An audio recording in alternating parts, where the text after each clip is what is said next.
Hello everyone, welcome to Visionary Classes. Today we will going to discuss on our Unit 3 topic, that is energy flow in a ecosystem. So ये जो topic होने वाला है जिसमें हम various kind of energy का जो flow है कैसे एक इकोसिस्टम में हो रहा है इसके बारे में हम स्टडी करने वाले हैं. So let us focus on the today's topic. So the first thing you should know about the fundamental properties how energy flow. So fundamentally, the flow of energy happens in all types of ecosystem. Okay. So there are lots of ecosystem, like we can say terrestrial ecosystem.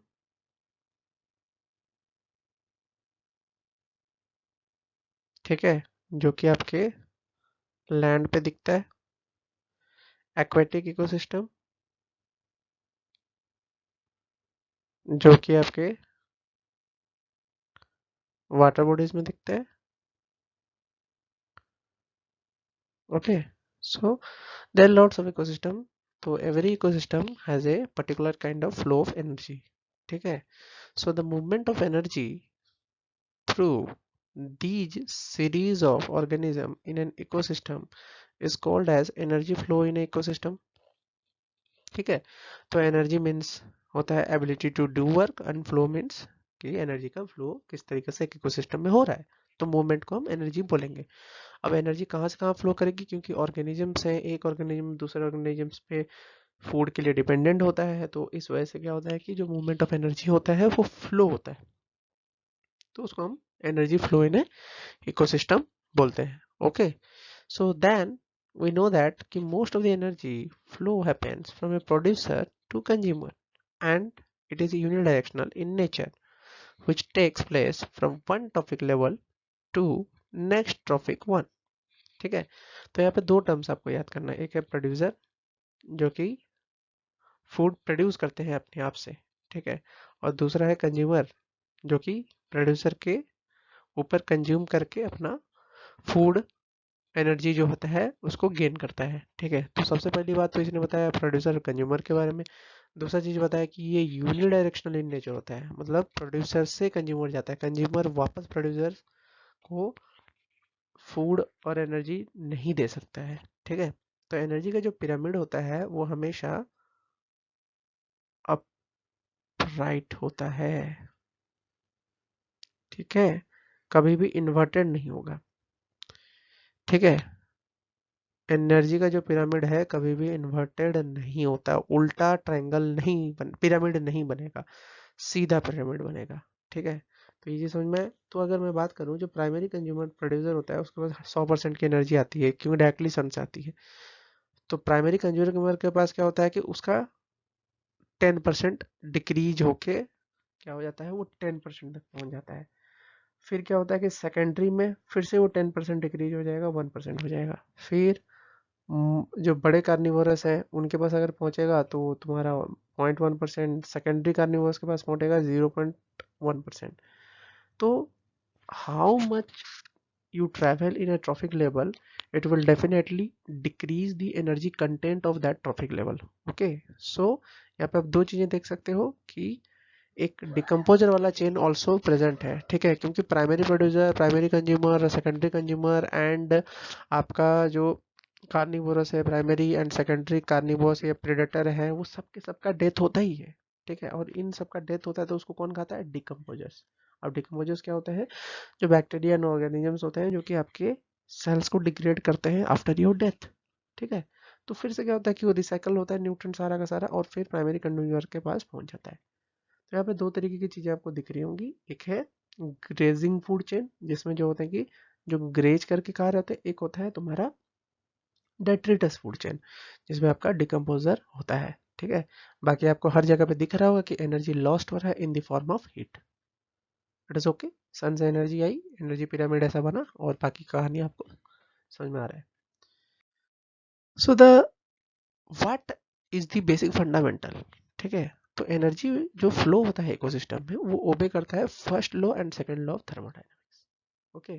So the first law क्या बोलता है कि energy can not be destroyed nor be created but can be transferred from one form to another. है ना. तो sun से heat energy आके chemical energy के फॉर्म में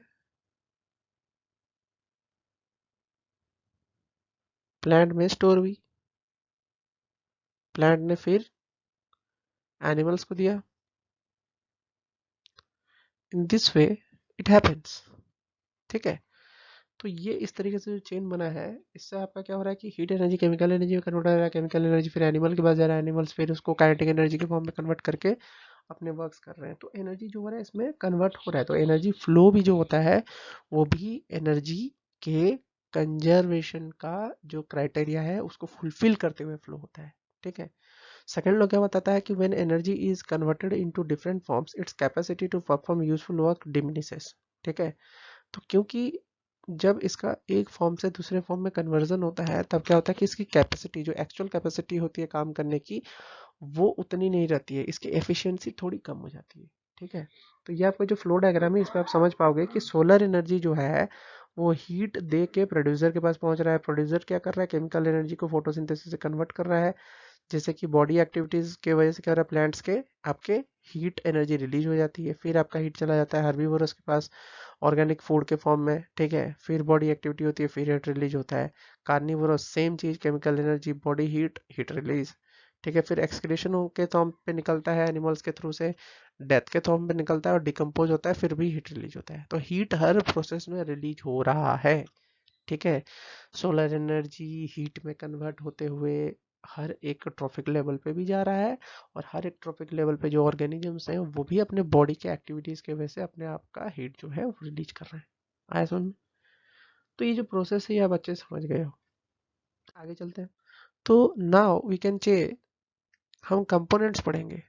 ठीक है, कि किस तरीके से एनर्जी फ्लो होता है, व्हाट इज द कंपोनेंट्स। तो बेसिक डेफिनेशन अगर मैं बात करूँ तो फूड चेन सबसे पहले आता है। Food chain and energy flow are the functional properties which make them dynamics. The biotic and abiotic components are linked through them. ठीक है, तो बायोटिक और एबायोटिक कंपोनेंट जो होते हैं इकोसिस्टम के वो एक दूसरे से जुड़े हुए रहते हैं। फूड चेन और एनर्जी फ्लो जो है ये एक तरीके से फंक्शनल प्रॉपर्टीज है किसका, एक ट्रांसफर ऑफ एनर्जी का। ठीक है, जो इकोसिस्टम के बीच में होता है। फिर बोलता है क्या कि food chain are the functional properties of ecosystem which make them dynamic. Obviously बात है, डायनामिक्स है। तो food chain refers to the transfer of food energy from green plants through, जो कि प्रोड्यूसर है, through a series of organism with repeated eating and being eaten.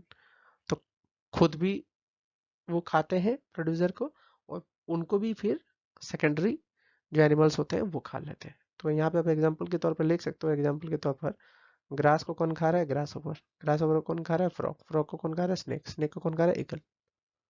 ठीक है, तो ऑल दिस स्टेप्स जो है ये आपके क्या है, आपके फूड चेन को डिनोट करते हैं। तो आप अगर फूड चेन में 5 और मोर ट्रॉफिक लेवल्स पे चले जाते हो तो आपका एनर्जी जो है दैट डिक्रीजेस, एनर्जी बहुत ही कम हो जाता है। तो आपका एनर्जी जो मोस्ट कंटेंट है वो आपको कहाँ से मिलेगा, ऑब्वियसली आप अगर प्रोड्यूसर को डायरेक्टली ईट करते हो। ठीक है, तो इट इज़ ओके। तो ये आपको समझ में आ गया, आगे चलते हैं। जैसे कि मैंने बात किया कि there are two types of food chain. Okay, the first food chain is grazing one, which starts from the green plants that make the food for herbivores, and herbivores in turns eaten by the carnivores and omnivores. ऐसा में तो grazing food chain जो है वो green plant से बन रहा है, जहाँ पे तुम्हारा हर्बीवोरस जो है वो प्लांट्स होते हैं, और वो आपका प्लांट ईटिंग ऑर्गेनिजम्स होते हैं जो कि इस प्लांट्स को खाते हैं। ठीक है, तो प्लांट्स को खाने वाले जो ऑर्गेनिजम्स हैं वो हर्बीवोरस कहलाते हैं, और हर्बीवोरस को फिर कार्निवोरस नहीं तो ओमनिवोरस खाते हैं। ओमनिवोरस जो कि दोनों खाते हैं। ठीक है, प्लांट्स भी खाते हैं और एनिमल्स भी खाते हैं, तो वो फिर ओमनिवोरस जो है वो हर्बीवोरस को फीड करते हैं। आया समझ में? ओमनिवोरस के एग्जांपल्स क्या हो सकते हैं, human. Okay, now there coming a detritus. Detritus food chain क्या होता है, जो कि स्टार्ट होता है डेड ऑर्गेनिक मैटर से। जब कोई ऑर्गेनिजम्स मर जाता है उसका जो डेड ऑर्गेनिक मैटर है जो कि तुम्हारा ह्यूमस कंटेंट भी बोला जाता है। ठीक है, उसको कौन खाता है, detritivores organisms which is in turn make food for protozoans and to carnivore etcetera. ठीक है, तो आप यहाँ पे एग्जांपल देख सकते हो। पहला जो यहाँ पे दिया है थ्रश। थ्रश पहले तो लीफ कैबेज होगा, तो लीफ कैबेज को कौन खा रहा है? कैटरपिलर। कैटरपिलर को कौन खा रहा है? थ्रश वाला बर्ड जो है। तो ये एक तरीके से क्या है? ग्रेजिंग फूड चेन, क्योंकि यहाँ पे प्रोड्यूसर है, सबसे पहले जो है प्रोड्यूसर यहाँ पे दिख रहा है। बट यहाँ पे मैं बात करूँ तो डेट्रिटस में पहले क्या है कि डेड ऑर्गेनिक मैटर मौजूद है, डेट्रिटस जिसको बोलते हैं। उसको कौन खा रहा है? प्राइमरी डेट्रिटस फीडर, जहाँ पे आपको देख रहा है यहाँ पे अर्थवर्म टाइप्स है। अब अर्थवर्म को कौन खा रहा है? रैट, जो कि आपका सेकेंडरी डेट्रिटस फीडर है। तो समझ में? तो ये जो फूड चेन है इसके बारे में आपको अच्छे से नॉलेज होना चाहिए कि grazing and detritus food chain में क्या डिफरेंसेस है, और डेट्रिटस फूड चेन की शुरुआत कहाँ से होती है, और ग्रेजिंग फूड चेन की शुरुआत कहाँ से होती है। जब तक ये आपका कंसेप्ट क्लियर नहीं होगा, you will be at a lacuna stage. So be focus, ठीक है, एग्जाम्स बहुत नजदीक है। In next topics, we will be covering some kind of or more lessons from the ecological portion of our syllabus. So stay tuned and have a nice day.